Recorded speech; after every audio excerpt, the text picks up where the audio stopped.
À l'approche de la présidentielle d'octobre 2025, le silence de Laurent Gbagbo interroge jusque dans son propre camp. Entre désillusion, fatigue militante et division interne, la résistance semble avoir perdu sa boussole. Dans ce texte d'opinion, la voix d'un citoyen pro-Gbagbo, lucide et indigné, s'élève pour dire ce que beaucoup murmurent, l'heure n'est plus à l'idolâtrie, mais à la vérité. Nous avons cru en lui comme on croit en un sauveur. Nous avons scandé son nom dans les rues, sous le soleil et sous les balles. Nous avons pleuré pour lui, pour son exil, pour sa prison, pour son retour. Et nous avons espéré que son retour serait celui d'un homme transformé par la douleur, plus fort que la rancune, plus grand que la vengeance. Mais aujourd'hui, à la veille d'une élection décisive, beaucoup d'entre nous s'interrogent. Que fait Laurent Gbagbo? Où est passé celui qui incarnait le courage, la résistance, le refus de l'humiliation? Nous parlons ici sans haine, mais avec cette douleur que seule la déception peut provoquer. Nous avons longtemps défendu son nom, parfois au prix de nos vies, de nos emplois, de nos familles. Et voilà que nous regardons, impuissants, un homme que nous avons élevé au rang de symbole, se laisser enfermer dans un silence qui pèse comme une trahison. Autour de lui, un cercle d'hommes fatigués, plus attachés à leurs privilèges qu'à l'avenir du pays. Des courtisans qui confondent loyauté et adoration, fidélité et servitude. Il parle à sa place, décide à sa place, et souvent, il le coupe du peuple qu'il disait aimer. C'est peut-être là la racine du mal, un leader prisonnier de son entourage, coupé de la rue, de la douleur vraie, de la colère juste. Mais pouvons-nous continuer à croire qu'il ignore ce qui se passe? Peut-on imaginer qu'un homme aussi lucide, aussi habile dans la lecture du jeu politique, ne voit pas le désarroi de ses militants, la division de son camp, la perte de repères dans son propre parti? Non. Laurent Gbagbo n'est pas naïf. S'il garde le silence, c'est qu'il choisit de le garder. S'il laisse faire, c'est qu'il consent. Alors, nous devons avoir le courage de poser les vraies questions. Est-il encore l'homme du peuple, ou est-il devenu l'homme d'un système? Est-il encore le rebelle face à l'ordre imposé, ou s'est-il fondu dans cet ordre qu'il combattait hier? Certains disent qu'il est manipulé, qu'il subit. D'autres craignent qu'il ne soit, volontairement ou non, dans une logique d'accommodement avec ceux-là même qui ont détruit le pays.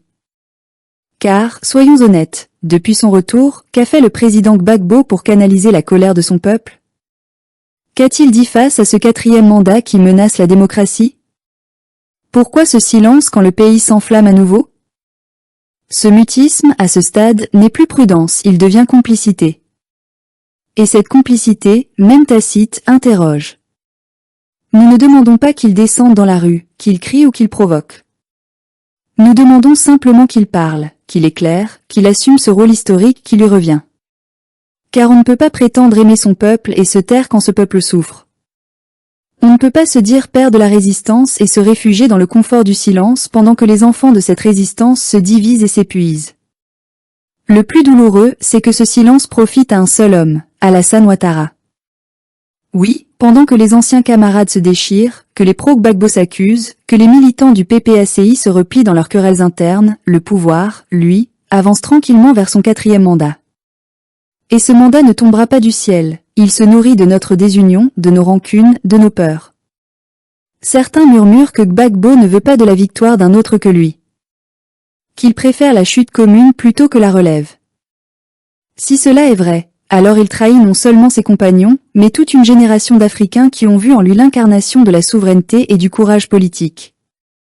Mais je veux encore croire que ce n'est pas cela.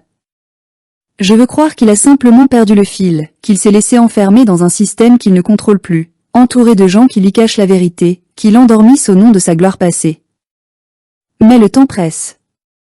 Car dehors, la jeunesse gronde. Les désillusions s'accumulent. Et quand le peuple sent que ses héros l'ont abandonné, il cherche d'autres repères. Cette jeunesse qui croyait au Woody de Mama commence à douter. Elle regarde ailleurs.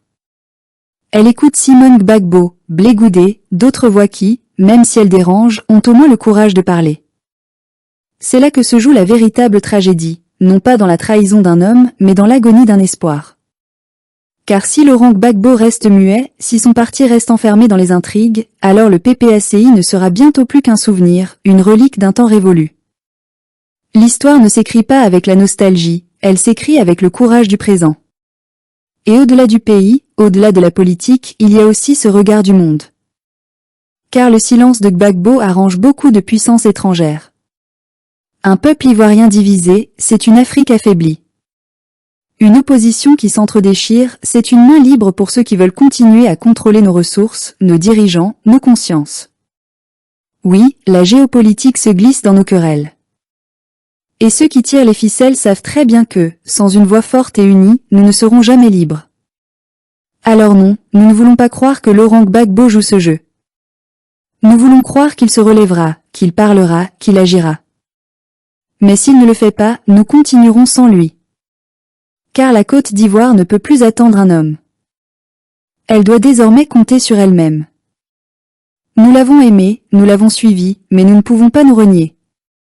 L'amour du peuple ne doit pas devenir une prison. Et la fidélité ne doit pas étouffer la vérité.